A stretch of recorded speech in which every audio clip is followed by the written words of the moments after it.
Hello everybody, it's me, Bo Shevasu. I am coming to you today with a real-world review of these Firebiners, and I'm actually going to show you why I would not actually recommend these Firebiners to start a fire. I know you're probably watching this because you want to see someone succeed at starting a fire.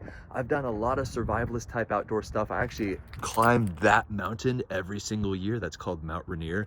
I've been doing it for several years. And yes, I've had to rely off of a fire starting device in order to keep myself from hypothermia. It's happened a few times. And so if you think right now that you're just going to be a MacGyver or James Bond and you're just going to get something like this and immediately start a fire, I have some news for you. It's not going to work as you really think it is. Now, you're probably wondering, well, Bo, you're kind of being a hypocrite here, since not just on one pair of keys, but two pair of keys that you got these Firebiners on here. How come? By the way, this is an iridescent color. That is pretty cool looking. I've actually carried these on my keychains for years upon years. You can actually see quite a bit of wear and tear on the classic black version. And I just like it because it's a very minimalist, lightweight carabiner. And I use this to just attach to my outside pocket or a belt loop.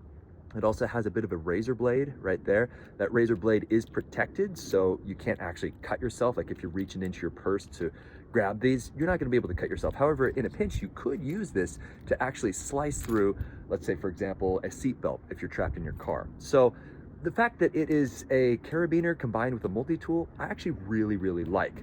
But the fire starter is the main selling point that you're probably looking at right here. So I'm gonna actually show you a real world example of, let's just use the iridescent color for a moment.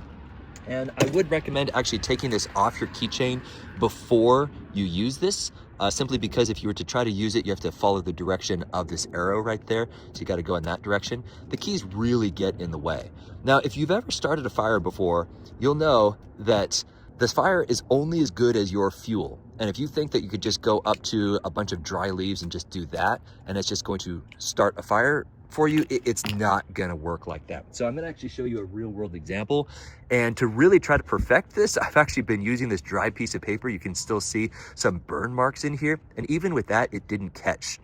So let's say you happen to have a dry piece of paper and you happen to have some dry little twigs like this, and these are very dry. This should capture things very easily. But you'll see that when I do that, it's not even capturing any of that flint. And again, your fuel is only, your fire is only gonna be good as your fuel. And so if you think it's just gonna start up quickly, it's really not. I would recommend actually having a Bic lighter, which are incredibly cheap, and those just keep it in a Ziploc bag to keep it dry, and you will thank me when you actually need to start a fire and you're out there with something like this and you're like, how come it's not starting?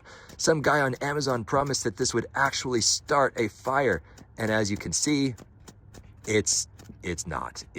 I would say it's kind of a gimmick. The fact that it has got this little ferro rod in there that has a spring that's pushing in that direction, and it has a cool looking spark to it, but unless you have like gasoline that's really gonna take off, this is not actually going to start a fire as quickly as you think it will.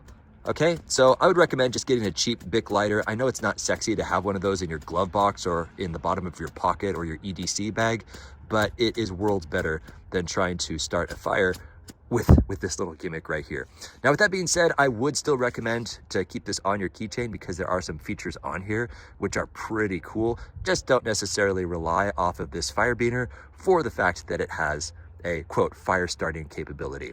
Sorry to burst your bubble, but there's a real world demonstration from an outdoor guy who absolutely loves survivalist type tools. I've actually invented my own tool called a Tacticlip. It is a tactical hair clip. It is TSA friendly, and I usually keep it in my baseball cap, and I'll actually tag that in the description right here. So I really do like these survivalist tactical type tools, but I gotta be real with you guys. If they don't work, I'm gonna actually tell you that they don't work. So there you go. Hope this helps.